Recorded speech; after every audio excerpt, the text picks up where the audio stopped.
We're recording. So yeah, let's go ahead. It All says right. that I need you to say that I am a presenter. All right. I And now, just allowed that. all right. And All now right. we'll do, And I'm going to keep admitting people as they show up. all right. Thank you. All right. Okay. Oh, we're ready here. Okay. We good? I think so. Yeah. Okay. All right. Well, thanks folks for joining us. We're excited to talk about the midpoint because what could be more fun to do on a Sunday afternoon? Or So thanks morning, for, depending on where you are. or morning, or yeah, wherever you are. So Sarah and Sam and I are really looking forward to this. You can go ahead and advance the slide, Sarah. Sure. We've been putting these together and we have a YouTube channel. So if you missed the first one about conflict, please feel free to check that out. So it's at youtube.com at Plot Masterclass, and we'll put this one up afterwards. So if you know somebody who wanted to see it, feel free to share the link.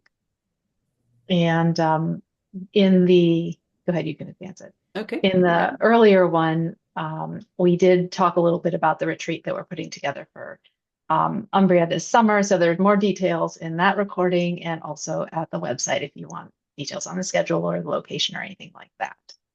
And one major deadline is coming up tomorrow. So the registration does close tomorrow on Monday. So if anybody is interested, this is your chance. And let us know if you have any questions about how to apply or need any information about that. Okay.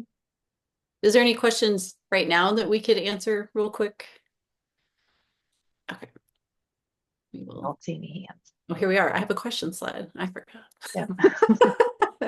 To remind us to ask that.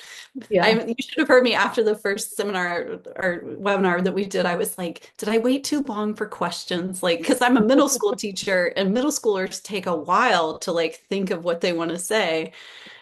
So if I wait a little too long, that's what I blame. All right. Well, Sarah, take it away. All right. So you can see I'm excited about the midpoint. Um, it is not just, but it is the halfway point in your story. So whether it's a novel, whether it's a play, whether it's a TV show, whatever it is, the midpoint happens in every story when you're halfway there. But it is so much more than just the halfway point. And I get excited when I get to this point in my own work because I'm like, yes, halfway. But then it takes like three times as long as I think it should to get through this halfway point. And that's because it's really important and also it does a lot of things. So we're going to kind of cover a lot of that here today. So we're going to start with a prompt actually this time. So this is like a writing prompt for you. If you need a minute to go grab something, you can go ahead and do it. This is not like a big writing prompt. It's mostly a brainstorming. And so the question that we have for you is imagine a work in progress that you have that has gotten to the point either in brainstorming or in writing that you think you know what the middle of it is, and write down what you think your midpoint is in that. And you can do it if you have multiple works in progress, you can do that. Or if you're maybe revising, you can be thinking of something that has a full, middle, beginning, sorry, beginning, middle, and end, and think of, okay, what do I have at the middle right now? So I'll give you about a minute to think about that.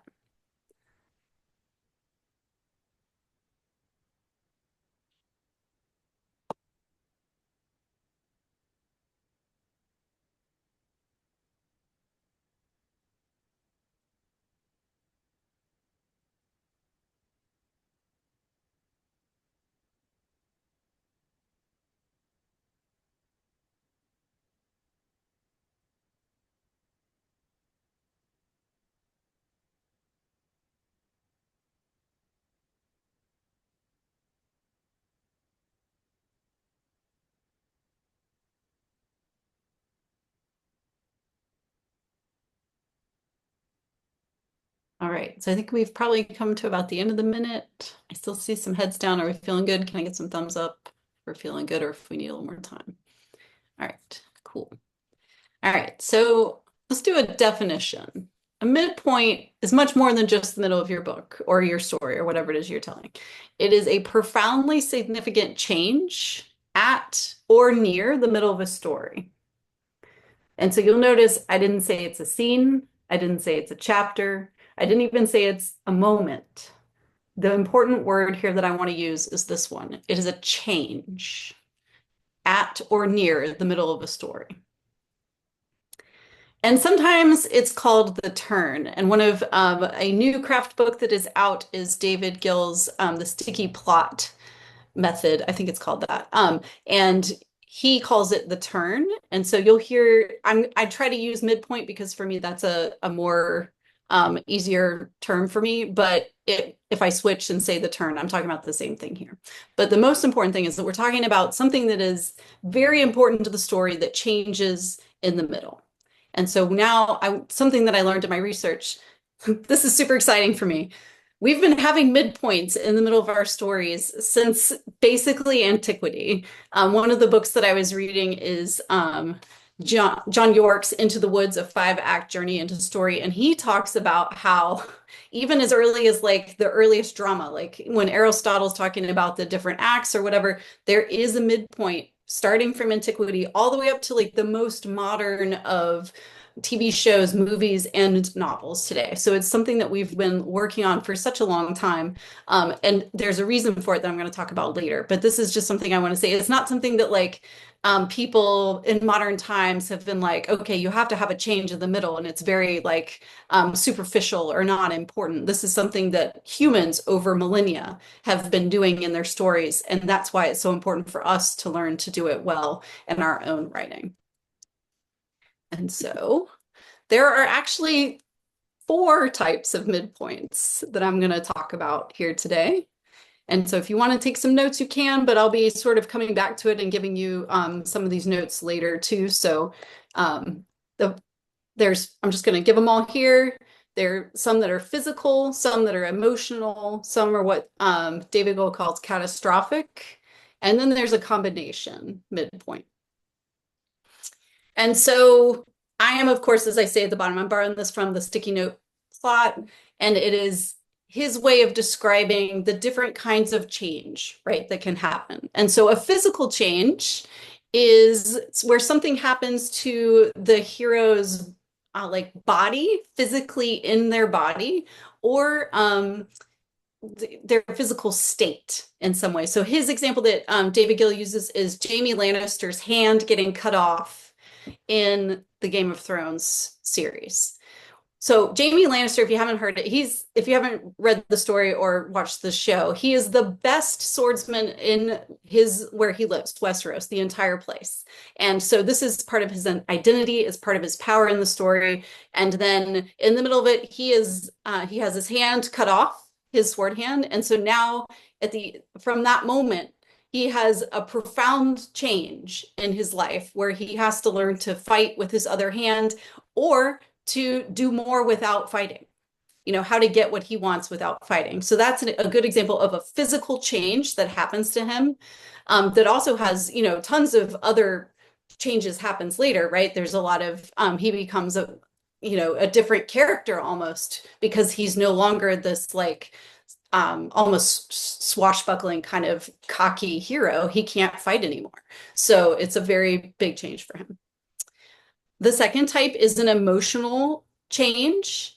So this is a midpoint change where it is between the hero or the characters where something very emotional happens. And we're going to talk about one of those as in one of our examples today. I don't want to share what we're doing later. So I would just say that it's whenever it can sometimes be something catastrophic in terms of like it could be a breakup or like a close family member dies or just anything that causes like a very big change in your character's emotional life.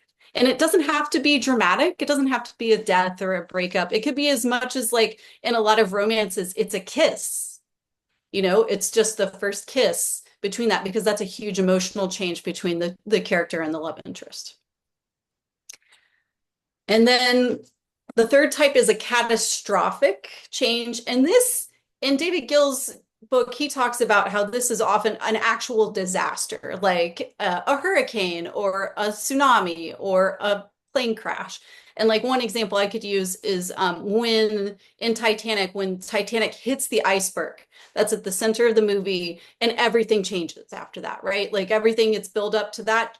Then you have the iceberg happens. It's also kind of a physical change, right? I would argue because your physical setting is completely changed. And so now your characters are having to react to that as well. But a catastrophe of some kind. And you could also, I think of a death, who's something like that that would be you could use that as a catastrophic. So there's some overlap, I would say, between the three types, but often a really effective midpoint is going to have some of all, like at least two of the three. Like you may not, like maybe it's not, it can get a little, what's the word, over the top if you're like, okay, there's a tornado and there are sharks, and then also they kiss, and like that happens. I mean, these are effective terms, but I mean, you don't want to throw everything into this part of your book, but you do want to make sure you're doing something that is creating profound change, even if it is not necessarily a dramatic moment. So those are our four types. And I hope that as you're looking at this, you're not like, oh, my turn has none of those that I wrote down. But maybe you are. Maybe you're like, So because I definitely on some of my works in progress, I was like, yeah, I need more. This is not profound enough a change, right? Like, and that was so in the research for this, I actually really enjoyed it because it helped me think through my own problems, which is what research is for most writers, right? Where you're looking for your own things. All right, so we're gonna switch over to Mary Jane, and she's gonna talk about the midpoint of Maleficent. Right. So in the last webinar, we talked about two films, Sleeping Beauty and Maleficent, and we compared the conflict in each of those. So this time we are going to look at those two again, and we're going to look at the midpoint.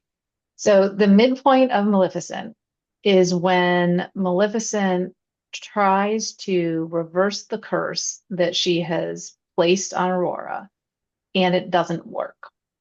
And the build up to this is that, she cursed Aurora, and she has this emotional change very close to the midpoint where we realize as the viewer, and you can see this in the left, that she has affectionate feelings for Aurora. So there's this scene where they are having a mud fight, and there's this moment where is she going to be angry or not? And we see that she is not, and she expresses her affection really just in a glance for Aurora. But then immediately afterwards, she goes to where Aurora is and she lifts the curse, and it does not work.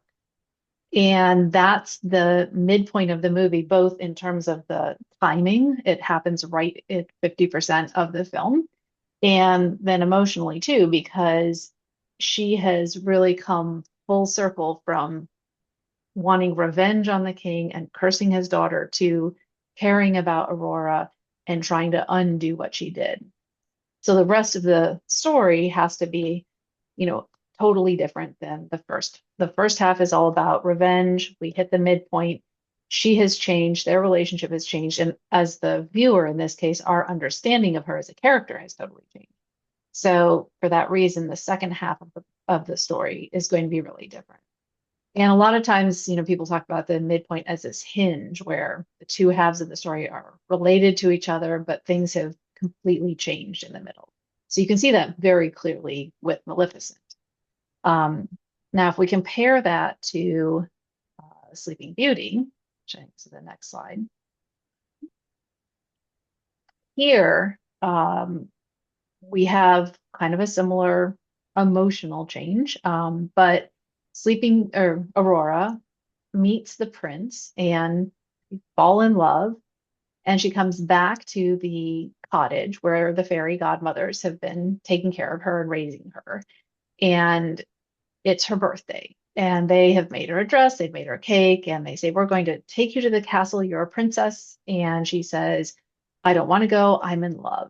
So the meeting of the prince and falling in love is her midpoint. If you were able to listen to the earlier webinar, we really talked about there how she is not the main character of Sleeping Beauty, which is a really interesting revelation if you haven't seen that movie or thought about it. in a long time. It's really the story of the fairies who have been protecting her and raising her and are trying, they were there when the curse was placed, and it's their job to take care of her. So she's really a secondary character. So this is the midpoint for for the fairies too, because what has happened is they are supposed to bring her safe to the castle so she can marry Prince Philip and avoid this curse. But now they are challenged. How are they going to do that? Because she's in love and she doesn't want to go. And just on the other side of this midpoint, we see the prince come back to his father, and both of the kings are at the castle, and he says, I'm not going to marry the princess because I'm in love with somebody else. So as the viewer, you know that the two of them are in love with each other, but they're both, resisting get this marriage at the castle because they think it's somebody else. And so you can see how those two parts of the story sort of mirror each other. And this failure by the fairies to uphold their promise is their mission really is the midpoint of the story. We talked a lot in the last one about how the tension and the conflict in Sleeping Beauty is really much softer than it is in Maleficent. And I think that shows up in the midpoint too. When you watch Maleficent, there's a lot more buildup and you have a lot more of an emotional connection in that stake. So when she changes as a character and tries to undo that curse, you really feel that expectation and that letdown at the midpoint.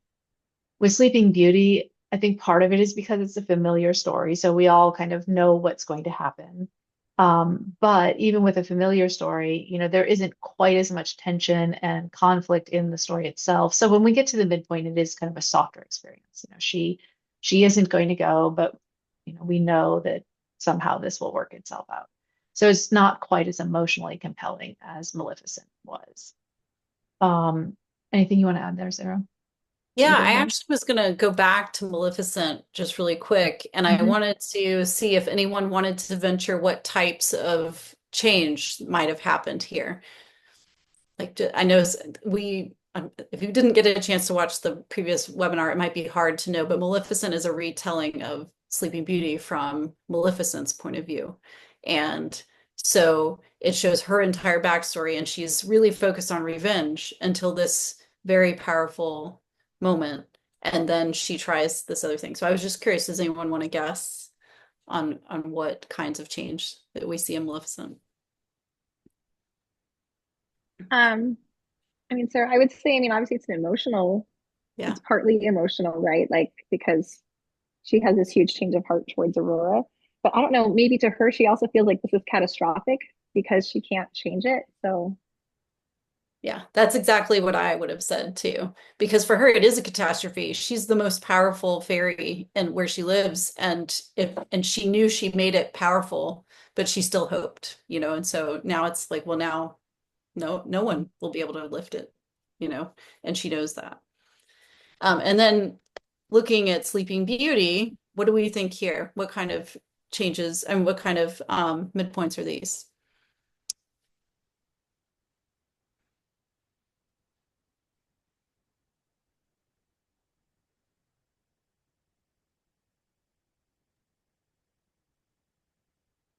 Am I allowed to jump in? Yes. Yeah, I want to answer the question. Um, I mean, it's very emotional. It's very like teenage love, but also that in itself is catastrophic, right? Because you feel so many things when you're 16, and man. the fact that she thinks it's not going to work out has to feel like the world is ending. So again, it's emotional and catastrophic, but not in the same way. Like to Mary Jane's point, it's very soft, right? And Yes. us all looking at it from the standpoint of not being 16, we're like, oh, you're going to get through it. But Yeah, I it's love the hard. flung on the bed image, Yeah. my Oh, life is yes. over. Life is over. It's true. And I think that's important to think about actually is what is catastrophic to your character. Not everyone is in a story where they're holding on, life or death situations. Sometimes it's just he didn't look at me today and now I'm very sad, Um, but I also wanted to say there is a moment after this, and I think we're going to talk a little bit about how the midpoint is often not just one scene Mhm. in a story. And the moment that happens after this is that Maleficent's crow. Now, in this story, Maleficent is purely evil the whole way through. She holds the grudge the entire time. And that crow, for the first time, knows where Sleeping Beauty is. And that's also a part of the turn, because now the danger and the stakes is much higher than it was before. And this is really where you see the antagonist, Maleficent, come in and really start to put pressure on the story. Just to So that, reinforce that, the reason the crow knows is because when Aurora and the prince are singing and dancing in the woods, it's the sound of that music that attracts his attention. So it is his observance of her is directly related to the midpoint, because it's this meeting that has brought him to that point. yep, So absolutely. it does tie together. Yep.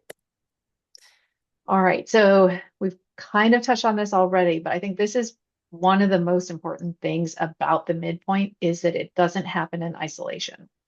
And I know I've had the experience of working on a story and feeling like, you've got that mushy middle, it's not quite doing what you want.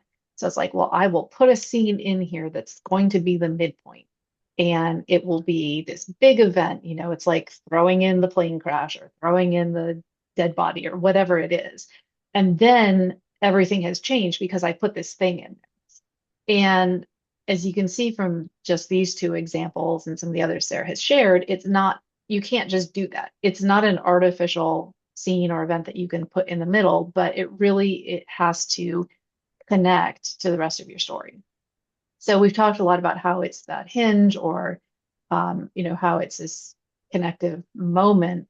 And I think that example that we just talked through, even with Sleeping Beauty, is a good one, because you have an emotional buildup, you have some stakes, you introduce the crow, and then you have the fallout. So thinking about the midpoint as just an event or a scene or something that happens, without thinking about how does it connect emotionally? How does it connect to the stakes of the story? What do the characters stand to lose or gain? And really, what has changed, and what do you see as a result of that? So it's almost like a little mini act itself put into the middle of your story. And we were talking and preparing for this about how we've had that experience of trying to figure out what that midpoint is. And sometimes you have to write through it, and then you come back and realize, okay, this is that moment when things change. How do I make sure that connective tissue is really strong around it? How do I amplify the emotional part? How do I really show that Maleficent had strong feelings against Aurora, and that those have changed, so that when I get to this point and she can't undo her curse, I'm really feeling it as the reader or the viewer. And then there's the fallout. So I'm curious if people have any reactions to that idea, that it really is more of a little act, instead of just a scene or a particular point in the story. I love that. It's such a good way of looking at it. It just, I mean, you actually just like awakened something in my own work in progress with that. But I think that really, really helps, because the midpoint is one of those things where when you're plotting out a novel, you kind of know what you want there, and building up to it can be kind of tricky, because you don't actually know which is the midpoint of the book until the end, when you finish the entire word count and you figure out what the entire story looks like. And so sometimes it can shift a little bit, but thinking about it like a separate little chunk that can not move around a whole lot, but that is sort of fungible in where it lands, can really open up creativity, I think, as you're writing forward. So well said. Erin. Yeah, I agree. I like that, thinking of it as the mini act, and the ramp up into it, as Sarah was saying, the change. Because after that mini act, really, you've got a total reset. And it feels like it can't just happen on it might be a small moment, like a kiss or a death, a sudden death, but the implications to it seem like they take a little longer to unravel. So Yeah. a ramp up and then the consequences. Well, Yeah. and I wanted to say something to both those points.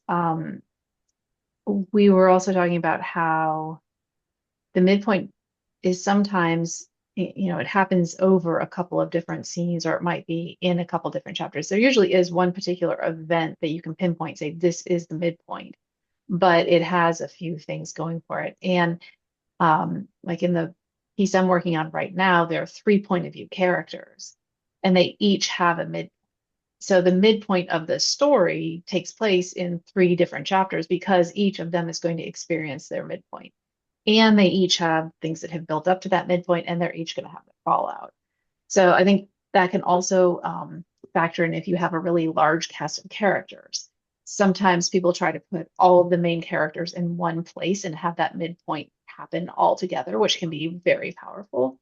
But depending on the story, you might have a couple of scenes that are mirroring each other or that are, coming together to be your midpoint.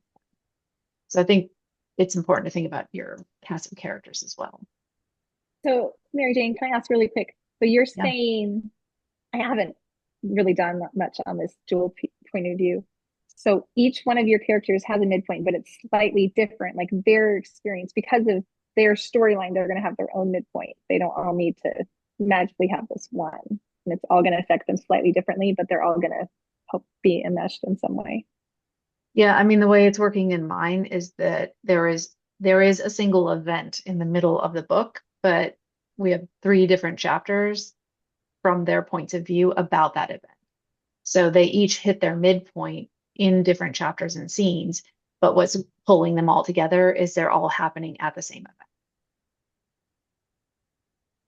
event. It's Yeah. not the only way to do it, but I think that is a common way to do it, though, where you might see the same scene, like it's one big scene, right? Or and in your case, it's a party. So that's a great, I think you told me it was a party, where so like everyone at a party is having a different time. Everyone at a party has different needs and wants, and it can experience a life-changing moment, in whatever way it might happen to them. So it makes sense to me that that's a really good. So like we might be thinking, oh, the midpoint is the party.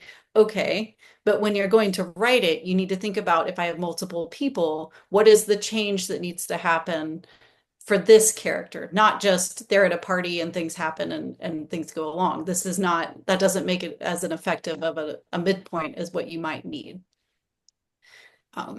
I just realized that Zoom is giving thumbs up just because of where I had my hand. But thumbs up, Sarah.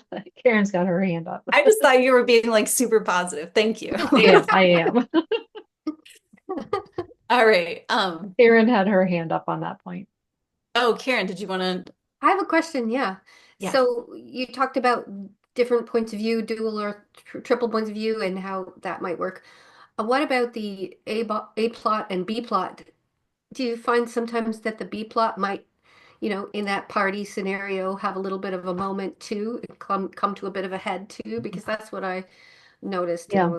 Am I cramming too much in there, or is that just a little beat in there, just upping it just that little bit more? Karen, I I want to tell actually you, I have- spend like at least a week when I'm writing the end of it. Like when I start as the midpoint, I'm like, good, I'm going to knock it out. It's going to be like 2 chapters, good to go. And then it's been like 2 weeks and am I in the midpoint? Am I in the next part? Like, I don't know, because it all meshes together, right? Because it's so important to get the change right. And then once you have the change right, it's going to affect everything else that happens. So I think it's completely enmeshed, at least in my own work. And that's how it's working in mine. All 3 of them in the same party scene have their own midpoint, and it is both the A and B plot. Yeah. But it does take some figuring out. So you don't have And to if nail you're it. with us going, what is an A and B plot? Please come with us to Italy. We would love to teach you about it. It's essentially the A plot is your main plot that like the main character is going on, and a B plot or even a C plot or D plot, these are the subplots. It's just a specific way that we talk about plots sometimes. So are there other questions? Other comments? Can I just pop in and add a thing about thrillers in general, like specifically 2 thrillers? So typically the midpoint with MTS, Mystery Thriller Suspense, is that your main suspect is no longer the main suspect, or your protagonist has more danger increased on them, right? Like they're on the right path, basically. So somebody tries to kill them or something. A really, really excellent example, and I'm so sorry if this spoils it for anybody, is CJ Tudor's The Drift. She has three separate POVs, and without going into any other detail, I highly recommend that as a instructionary text. That's not a word, but you know what I mean. For learning how to do triple POV with each POV having its own separate like beginning, inciting, midpoint, climactic scene, etc. Honestly, it blew my mind. It was like it just so good. I had never read anything like that where it she handled all of it so beautifully. So I'll leave it at that. But the midpoint, it absolutely, it's a change. It's all of that. But when you're talking about the genre specific stuff, it's usually something that's like the danger has drastically increased, if that's helpful. Yeah, That there's is great. definitely I'm writing it an, down. um, an escalation for Very sure. much an escalation. Yeah, we like to think of it like in an MTS, like you kind of want the pressure to go up like this the whole time. It'll be like this because you want to give the reader a break, but the midpoint is sort of like, like we've taken a hard turn and really you can't get out of it anymore. There's no chance to leave. So like in horror, it's often the haunted house means that like somebody tries this, like, screw this, I'm gonna, leave. This is dumb. I don't want to deal with these ghosts anymore. And then the house prevents them from leaving. And that's a very classic thing that readers expect and want, and it's amazing, and we love that tension. So if you're writing in that space, just keep in mind it's a good place to really just escalate everything. That's great. Definitely. So I think we've already touched upon how it helps your plot, but I definitely want to talk about this more. So when we mentioned, the midpoint shows and stories from in millennia, and it's still happening today, there's a reason for it. It is not a random occurrence. It is not, something that does not matter. It's because it does something for your story, right? And what it often does for stories is it gives it symmetry. The beginning has a way of matching the end, and it gives you a really clear middle point, right? And it also, like, it just gives the story the structure that you need. It can really kick off the events in the second half of the book by amping up those moments, by making the emotional moments more emotional, by making the danger more dangerous. All of the stakes are higher in the second half of the book, and that is what propels your reader, or if you're a television show, your watcher, or whatever, your audience, to that next end of, to the end of the book. And if you have a weak middle, I think we've all read books, either whether in manuscript or, a show even, where it's very episodic, right? And the overall plot might be kind of weak. And you're like, well, I don't really care if I finish this book, or I don't really care if, like, there's nothing pushing you to the end. And I can tell you that if you look at that book or that show structurally, if you're thinking about what is it doing, well, what it's probably missing is a really good turn. And I know that a lot of high fantasy for me, it's so long, right? And you're reading it because you love the characters and you're going along, but some of it, like, it's only in the very end of the book does it get all that exciting, right? Like, you have to get through this like really almost bloated middle part where you're like, are we ever going to get to the bad guy? Like, ever? Like, I would like to be to the end. And you can fix that by having a really good midpoint where now everything is harder, everything is more difficult. Maybe you've lost a hand and you got to relearn everything. Like, it gives you all this new idea. Your ship is sinking. Now what? Like, it can create a time, like a ticking clock for you. It can do a lot of things for you. So if you're thinking like, gosh, this middle seems kind of boring, you probably should be thinking about what your midpoint looks like. And so now I'm going to ask the question again. What's your midpoint? And you're like, look back at your notes. Think about, is there a physical change? Is there an emotional change? A combination? Is there a catastrophe? And if you only have one thing, think about whether those scenes you imagined around it might be part of your midpoint and how you might be able to amp it, make it even more. So I'm going to give you about a minute to think about that.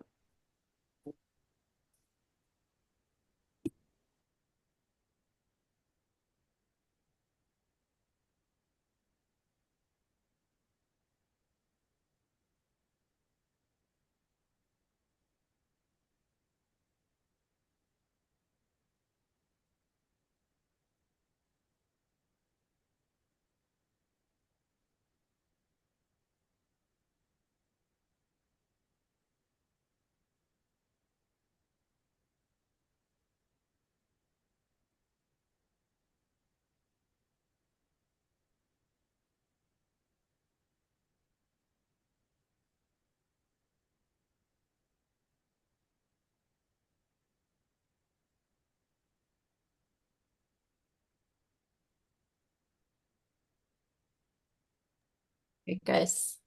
So I'm going to ask you to share out if you can, but not right this second. I first wanted to say there's two more points about midpoints that I'm like had a chance to look at my notes and I was like, oh right, I got to get this in. So the first is that like a really well designed midpoint sometimes, often it has what's called a risk or reward ratio, whereas the character might gain something really important, right? Some important knowledge or whatever, but it also really ramps up the danger around them. So that's like what Sam's talking about in a thriller. Like that happens a lot in those types of books. But there's also something, and Mary Jane, you can talk more about this because you're the one that told me about it, that there's often after the change, you see the main character, you know, they have a problem, they're trying to fix it. They go harder on the thing they think is going to fix it, and it's not the right thing. So that makes it even more difficult or even harder, and it ups the stakes for them.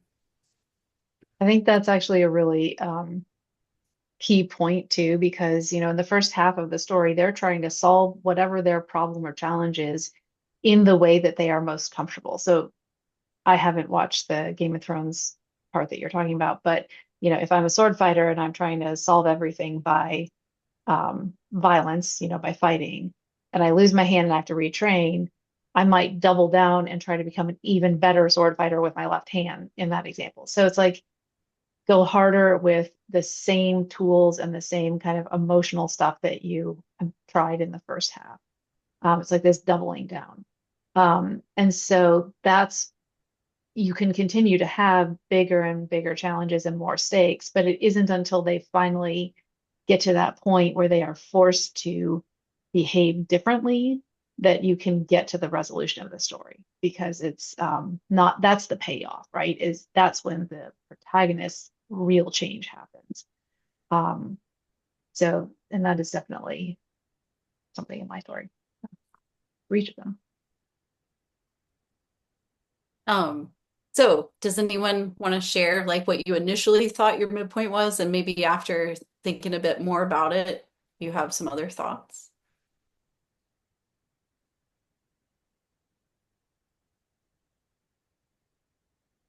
I can talk about it's something that I'm currently drafting. I haven't actually made it to the midpoint yet. But I'm working on a nonfiction graphic novel, way out of my comfort zone. And as Sarah, as you had asked at our critique meeting, yes, he wants a story. So I've been working on creating that story.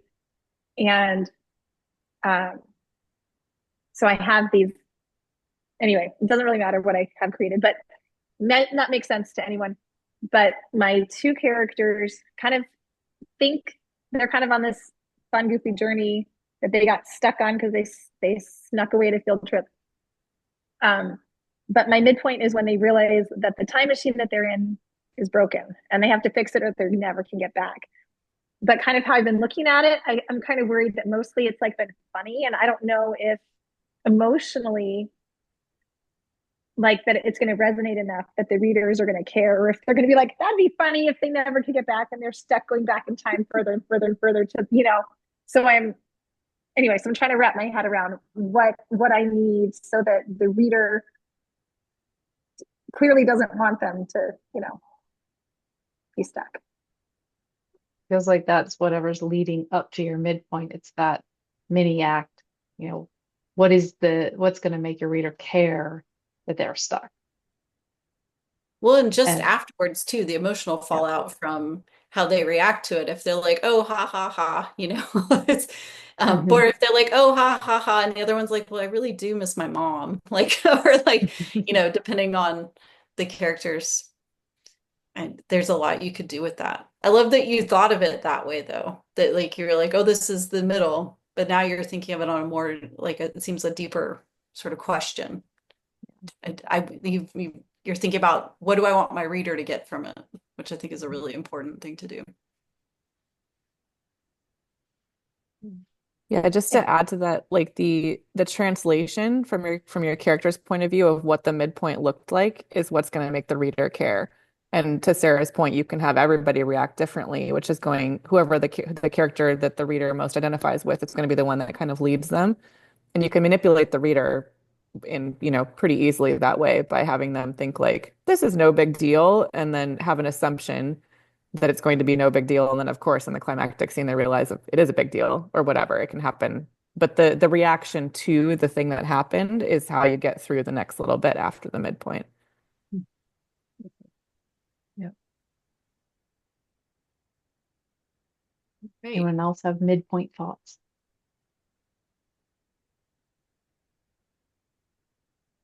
I'm just glad I now know why it takes me so long to write at midpoint, because it was really like weird to me, because I'm like, I understand what it has to do, a big change, after this everything is different, like, but then it would take me such a long time, and I'm like, why is this so much harder? And now I'm like, well, of course it is. It's the hinge of my story. It's really an important moment. Yeah. I think Karen was going to say something. I don't know if I have anything else to add except I think what I did was like you were saying, I used the B after my A plot turn, I used the B plot to make it even worse. Mm. Mm-hmm. A little beat happens there where it just kind of drives the knife in the protagonist a little bit deeper. And then, as Mary Jane was saying, afterwards, my protagonist reverts to the same behavior as before, which is denial of a problem to solve it. Mm-hmm. So it just kind of downhill. So that's nice. Nice for her. And deny that even harder. Do The even things more we to do. pretend it's not happening. I know, right? The way we torment our character. Yes, Yeah. yes, Makes for a great read. it does. It does. All right. Are there other questions you guys have? Or just comments? We'd love to hear about your works in progress too. Well, I Go ahead, have a Marilyn. question. Mhm. Um, so at the midpoint of my work in progress, the character becomes aware something happens where there's all of a sudden a ticking clock. Mm. And that's a big part of what, causes her to change and causes everything in the story to change. So is that, I mean, not that we have to label it, but is that essentially a catastrophic? Or I guess I'm not sure how to categorize that when I was trying to think about what kind of a midpoint it is. Mm. I wonder if it's a combination because Mhm. it sounds like it's a catastrophic um, event or knowledge, like a revelation. Mhm. But I'm guessing there's like an emotional connection to it. Right.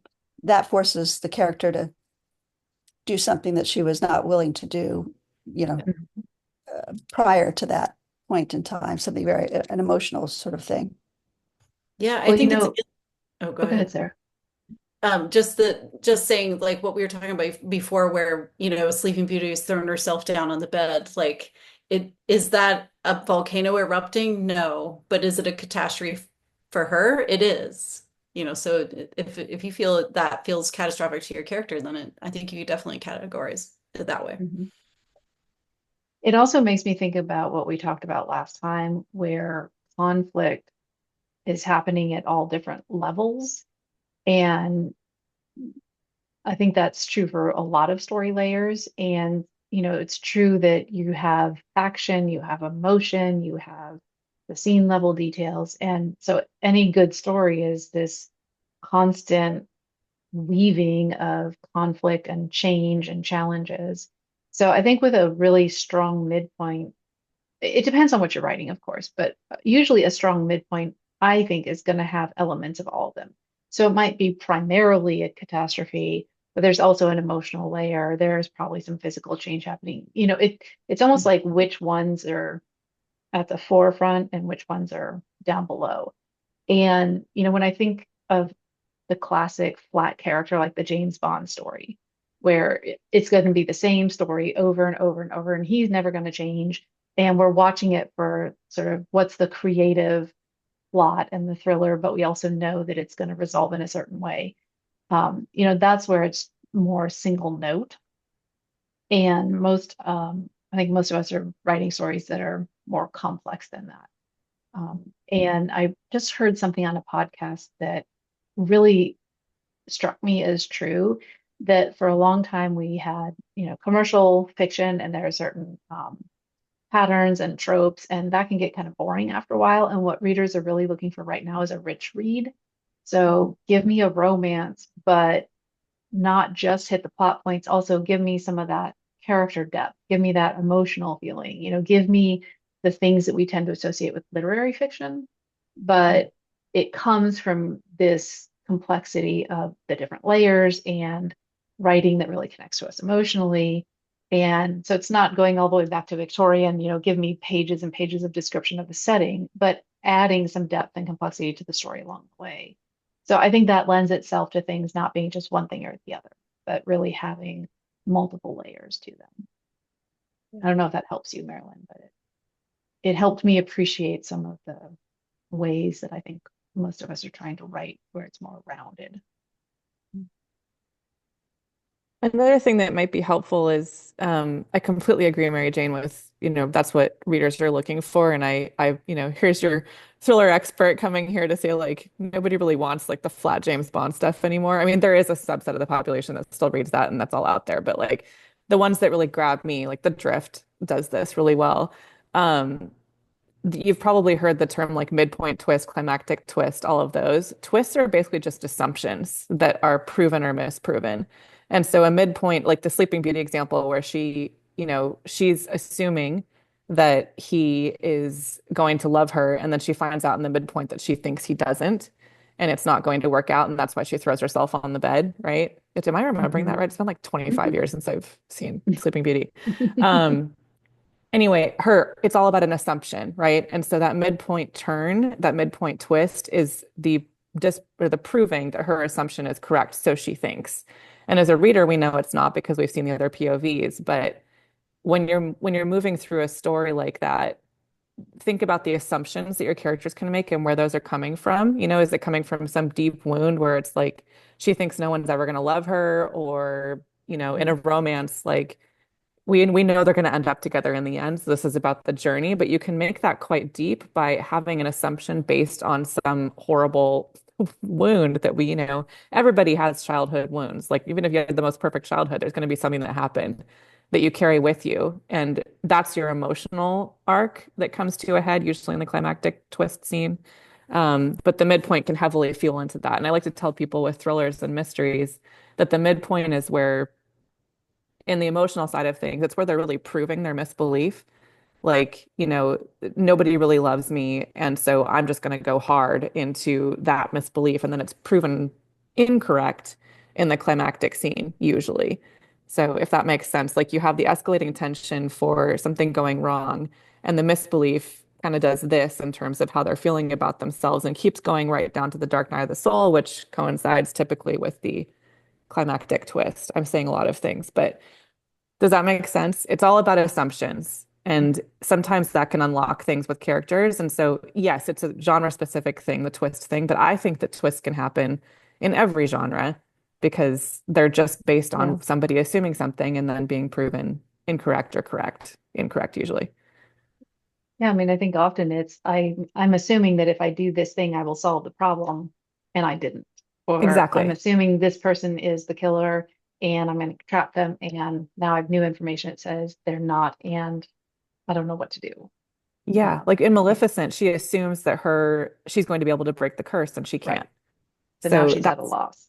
Yes, exactly. Like that's technically a twist, right? Because we're learning new information. It's something that we didn't expect to happen. I really like that. A basic assumption is proven or misproven. That's actually really helpful.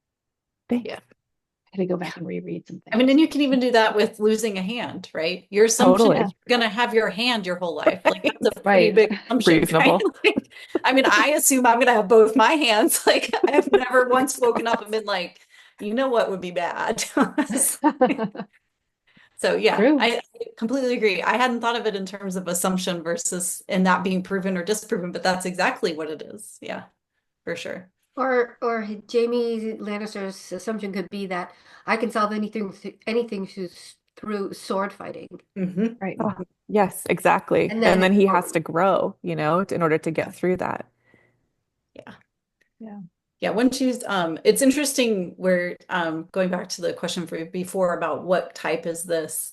I think one thing to make sure is like if you can't quite nail what you've got, maybe just assume you have multiple types and just make sure is the change profound enough for what happens after this. And so because I know sometimes I'm like a super rule follower. I love a system and then I'm like I'm going to follow the system. So if you're looking at it you're like it just doesn't seem to fit. Like it's probably got some or more, at least one or two parts of it in there and just say to yourself, okay, is this changing the character enough, the story enough that it is then going to do what I need it to propel us all to the end? And if the answer is yes, I would say go for it. And if it's not, you might be able to fix it in revision. Be like, this is what I know now, and I'm going to keep going. And if the second half is weak and you have readers who are like, I didn't care as much in this section, that's when you start being like, okay, do I have the right turn? Do I need to do something to sort of amp up this tension towards the end? I think Jen wanted to say something. Yeah, this has been really helpful. Thank you so much. I'm thinking my turn, and I think it's the assumption really resonates because it's a girl who has two influences, middle grade, in her life, a mom and a Greek mythical person who are like, and she assumes that they're both, especially the Greek mythical person is helping her. And the minute she figures out that they're not, is the turn because she takes agency. And I think of the agency as a turn, and then she acts. So I think of it more like physical, emotional turning to physical, and then she tries again and again when it doesn't work with different acts of agency. Sounds perfect to me. I'm ready. But I don't see it's not very, I'm sitting, I'm like you, a rule follower. So I'm saying, there's no catastrophe, there's no death, there's no this, yeah, but yeah. it's like I guess it's very middle grade and family in that world without the death or. Yeah, But I mean, I was gonna say, you ahead. don't have to have all four. I mean, I think realizing you've been betrayed, that is a catastrophe of sorts. I mean, that it sounds like a great turn. Sarah, were you gonna? Well, I was just going to say that all of my research, everyone says it doesn't have to be a dramatic moment because a lot of books do not have those kind of like there's not a death, there's not an iceberg that hits your ship. Like it's about I mean like I can think of some stories where like a guy got on a bus and he rode all day and then he gets off the bus and like that's the entire plot. Like the rest of it and but yet there's still moments of profound change at the center of that story if you look at the structure of it. And so I think it's just about what does your story need? What does your genre need? If you're not expecting bodies on the floor, like don't worry about it if that's not what happens. Well, and often in a romance, there's this major turn. It's knowing something you didn't know before, Mm-hmm. whether it's true or not, thinking you know something. Yeah, finding out new information is a classic mystery midpoint. It's like the main suspect is not the suspect because they're dead or they couldn't have done it or whatever. Those are, yeah, the realization in an emotional way. Like Sarah, your example of somebody on the bus, I'm just picturing like somebody realizing something that they couldn't possibly have known before if they hadn't had the experiences they've had from the last 50% of the book. It's absolutely a midpoint. You don't need a dead body to have it be a midpoint. Yeah. Yeah, it sounds like a great midpoint. Yeah. Jen. Sure. All right, any more burning midpoint questions? Revelations? You can contact us if you want. Like if you're like, I must know and I didn't want to ask in front of a group. I would be happy to answer emails or I'm on social media too. So it's all through, we get all the plot masterclass stuff. So if you want to contact us there. All All right. right. Well, I think we will post the recording of this shortly on YouTube. So if you need a refresher or want to share it with someone, please feel free. This has been fun. This was super fun. Yeah. Yeah. Sam, you got me wanting to write my thriller again. Do it. It's like, ooh, twist, assumption. Yeah. All right. Thanks, everybody. Yeah. This has been That's really really great. cool. Thanks, everyone. Thank you. I enjoyed this. I didn't talk, but I enjoyed this. Thank you. Cool. Good. Thank you. I'm so glad you did. I'm gonna Great. stop. Oop. Bye. All right, bye guys. Stop recording.